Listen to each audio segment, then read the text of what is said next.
अहिलेको युथहरूमा देखिएको सबैभन्दा ठुलो प्रब्लम के छ त भन्दा कन्स्ट्यान्ट प्रेसर क्या आफैलाई।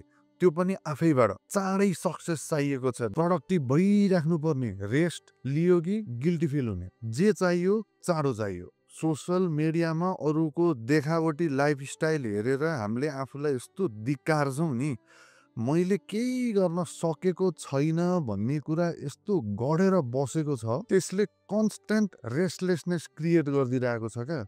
एकदम ठुलो एचिभमेन्ट चाहिएको छ हामीलाई, त्यो पनि चाँडै। अनि यस्तो प्रेसर चाहिँ बाहिरको मान्छेले, अरू कोही मान्छेले हामीलाई दिएको भए त्यसले हामीलाई एब्युज गर्यो भन्दै हिँड्थ्यौँ क्या। तर होइन, यो प्रेसर त हामीले आफैले आफैलाई दिएको हो।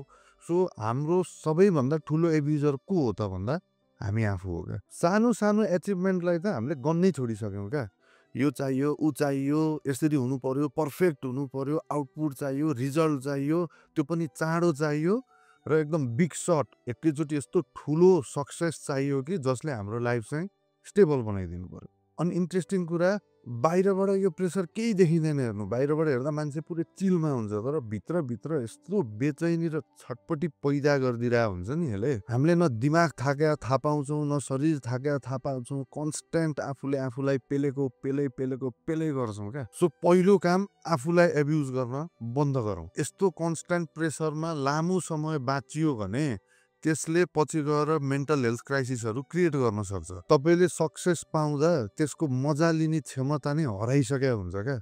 खुट्टै गुमाएर जुत्ता पाउनुको के अर्थ छ र भन्नु त।